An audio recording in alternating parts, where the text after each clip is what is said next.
Sacred Heart is proud to sponsor Pensacola Histories in recognition of the Daughters of Charity who brought their mission of care to Pensacola over 90 years ago.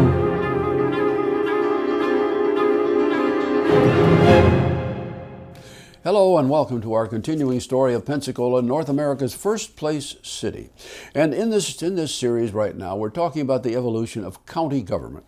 And in the past two episodes, we talked about how the early commissioners were appointed, how Andrew Jackson divided Florida into two counties, and how then the county government began to evolve, even though the initial responsibilities of the commissioners were roads, bridges, and ferries. And to begin with, there were practically none of them, and we wouldn't deal a whole lot with roads, bridges, and ferries until well into the 19th century. We talked in the latter two episodes about the fact that railroads were attempted here, that the county government became involved with them, was involved to a modest degree with the building of the Navy Yard, and then with the companion forts which defended the Navy Yard.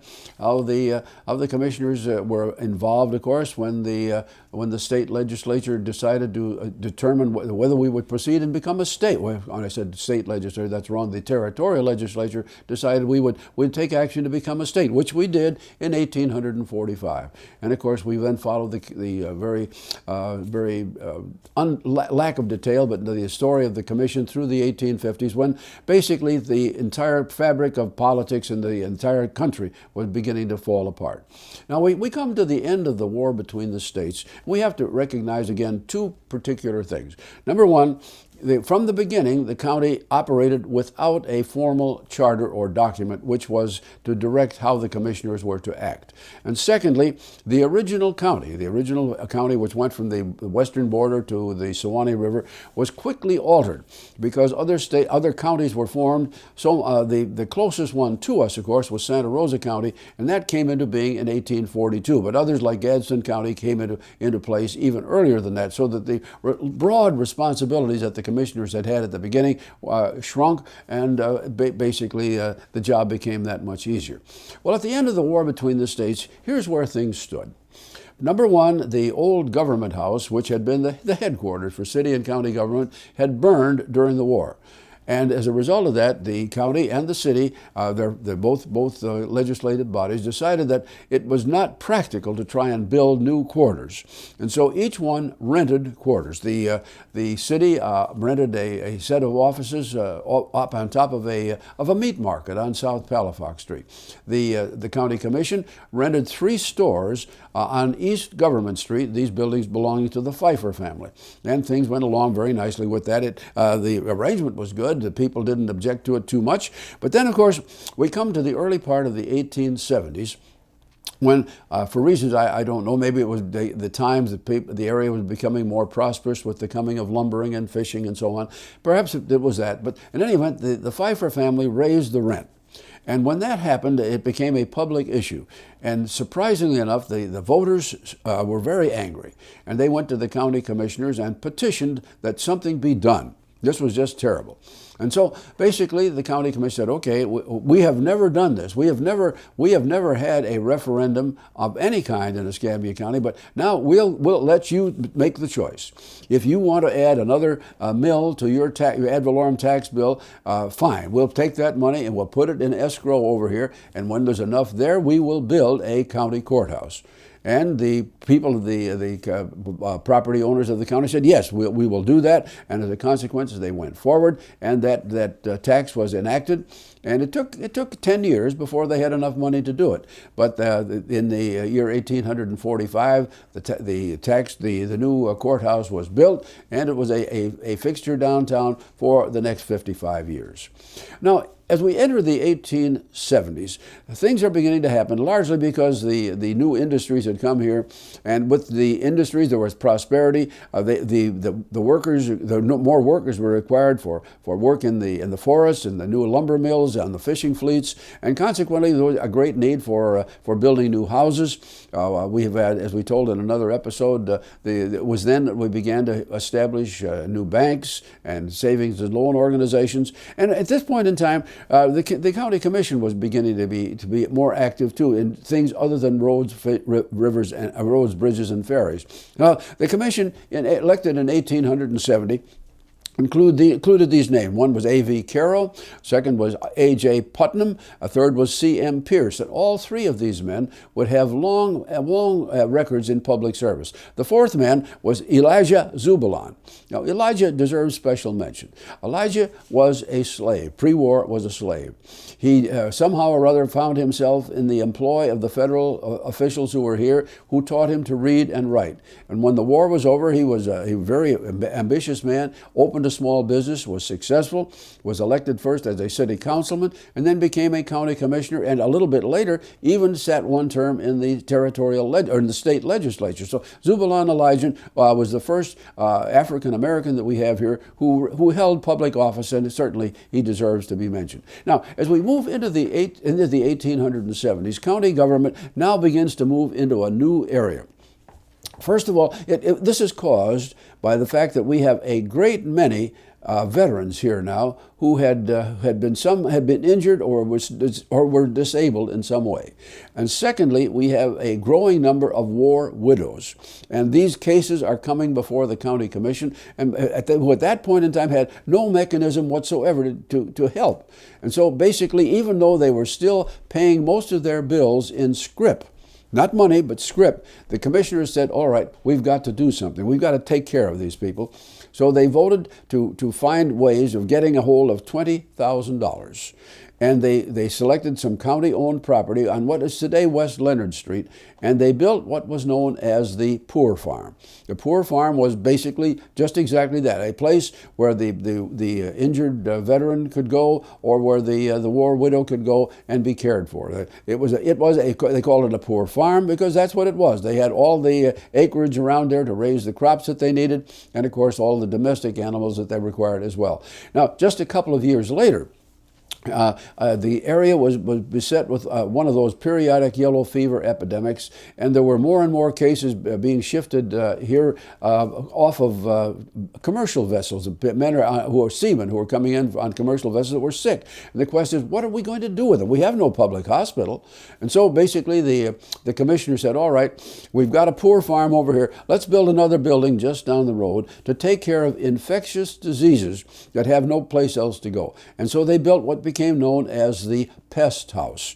Now, a little bit later on, I won't try to go into great detail on this, but you must recognize that the creation of the Poor Farm and then the Pest House was the first. That was the genesis of later work that led to what became known as the Women's Home, and then a little bit later on, of course, through another mechanism, to the creation here of the Escambia General Hospital. So all A led to B and B led to C, and these are new responsibilities, and there was nowhere in any document that said the county commission had to do this. They did what they did to meet a public need. Okay. As all of this material moved forward, we moved into the 1880s, and by now Escambia County is becoming a very prosperous area. We are doing extremely well in lumbering and in fishing, and as a result of this, more and more things are being asked of the county, because as the lumbering era proceeded, timber was being cut, and as the timber was cut, here was land where the stumps could be pulled, and you could now create good farming territory. And this is what people began to do. And now, as you create a farm economy out here, now people have to get back and forth. So they began to, farmers began to come to the commission saying, you're responsible for roads. Please, we want you to go ahead now and start building something out here for us over here in the west, or us up to the north of the city. And the county began to do this. Now, as you start to build the road, of course, you ultimately are going to, in one place or another, you're going to come in contact with a body of water, a river, a stream, and so forth. And the question is, okay, how do we get across? Once again, the commission was very, very savvy in these early days. They didn't rush out and build bridges and this sort of thing. They did it in another way. A typical case would be, let's say, that we've got a road going north, and we've come to 11 Mile Creek, and we need to cross over.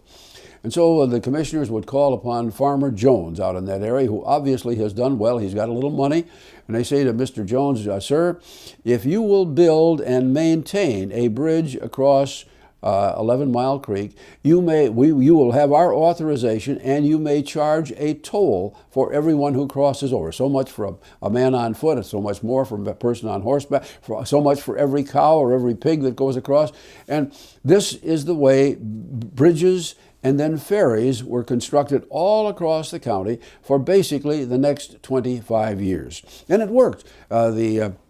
The only responsibility basically that the county maintained is that they had to hold periodic hearings to be sure that the men and families that operated these utilities were charging a fair rate and that they were being properly maintained. And there were court cases that showed that in some cases they were not, but nonetheless this was a key part of what the county did. Now, as we move a little bit forward, all through this story of the lumbering era, we begin to see railroading become a much larger part of county operations. In another episode, we've talked about how after the reestablishment of the Alabama-Florida Railroad in 1870, another very short line called the Pensacola and Perdido was built from downtown Pensacola over to Millview. And then in 1880, the L&N Railroad with some other affiliates built a line from Pensacola to the east, a line which linked up with another railroad coming west out of Jacksonville. And so the Pensacola and Atlantic Railroad came into being. Now, the importance about the railroads, of course, was this. Number one, they opened up whole new areas for settlement, for new opportunities, for people to want to utilize land. And secondly, the railroads became big taxpayers. So step by step through the 1880s, we begin to see the county becoming more active in more things, more operations, and of course the value of property becoming higher. And as the value of property became higher, it was possible to generate more taxes. Now, I don't want to give an improper figure there, idea here that the tax revenues suddenly just skyrocketed. They didn't, because by the time we get to the end of the 19th century, the total tax revenue from ad valorem taxes was only about $90,000.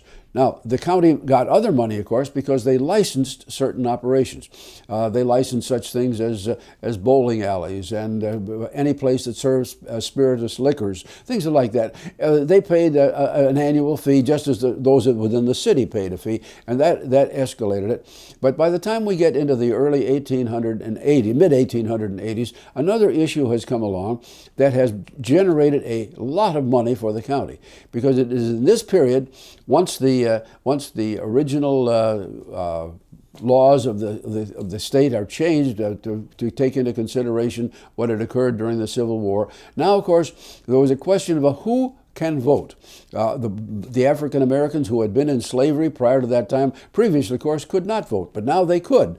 And now, what the county commissioners did, and this of course was something that was going into practice all across the South. They said, well, people should not vote unless they are able to read and write and understand certain things, and you must pay a price, a tax for the privilege of voting. And so everybody now began to pay a poll tax. And surprisingly, the amount of money collected annually for poll taxes made up a very substantial part of the total operating revenue of the county. But that's basically where that was moving. Now, in the course of all this, agriculture is beginning to change. As we clear more land, we have more farmers. We see a lot of people to the east of us here in the counties, perhaps 100 miles to the east. They are beginning to make much more money than we are in agricultural here, because their land is hospitable to tobacco and cotton. Farmers who attempted those two products in Pensacola are having trouble. We didn't do well at all with cotton and tobacco. So the next step was, how do we scientifically attack this? Because now we have a growing number of leaders here who are very farsighted. They are willing to underwrite things that will do something to help the economy grow. We don't have a Chamber of Commerce yet. We're about to get one. But as we move into the latter part of the 1880s, we begin to see farming, agriculture, economic development, all as a part of focus for what's going on in county government.